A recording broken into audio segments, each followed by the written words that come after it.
For the record, if you would identify yourself and who you're representing, and we'd be glad to hear from you.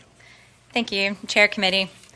My name is Evie Edwards, and I live in Asheville, North Carolina, where I am a passionate advocate of sex classification in sports at all levels of competition. I'm a multinational and world masters cycling medalist in multiple disciplines, cyclocross, track, and road, having competed in USA cycling events since 2008. In high school, I competed at the state level in the 100-meter hurdles and high jump, and in cross country.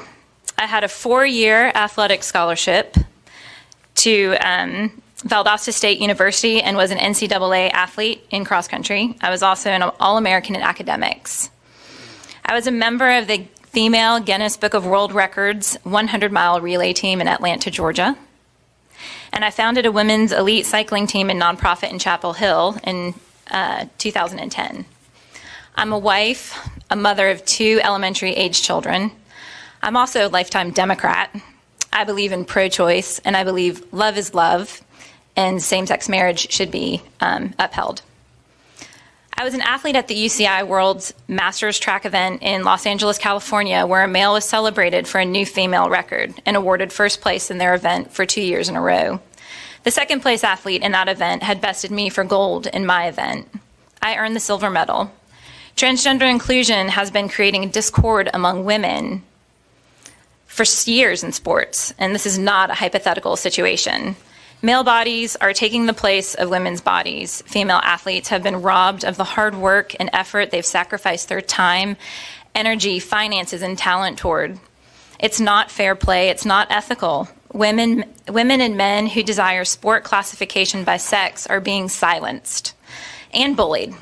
I've been bullied by pro-transgender groups for my opinions, and I've had team affiliations and sponsorship threatened. When scholarship opportunities are available to transgender women, there is a female who will not be able to take advantage of the opportunity Title IX helped to ensure for her, ensured because of her biological sex, not gender expression. As an elite female runner and then cyclist, I've raced and trained with men for most of my life, but biologically we are very different.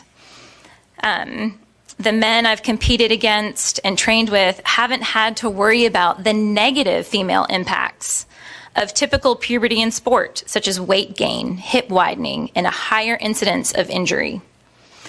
Nor have they had to worry about a monthly menstrual cycle or breastfeeding a child while competing, or threat of a full body shift in hormones with menopause. USA Cycling Masters women cannot even replace the hormones that they were born with and lose with age. Yet a transgender athlete is regulated and medically altered to conform in the most ideal way as they age. Biological women who deal with anxiety, hormone imbalance, and emotional distress cannot replace their natural hormones, yet a medically altered male is allowed to compete with them using a medical cocktail created just for them. It's not fair play for girls in middle school, high school. It's not fair play at the collegiate level, nor as women age through their athletic careers. My 9-year-old daughter, my 88-year-old mother who still walks and bikes 100 miles a week. Transgender proponents will cite how there are variations within each sex that predisposes a body to succeed in a certain sport, and state that that's reason for transgender women to be allowed. But by that argument, there should be no sex differentiation in sport, yet we know the outcome of that. We see the outcome of that in women's sports and news headlines, be it national soccer teams or collegiate basketball teams. Men receive more scholarship, more screen time, support, monetary compensation because they are bigger, stronger, and faster when it counts in sport. And now men's bodies can occupy the opportunities that Title IX secured for women based on sex and not gender.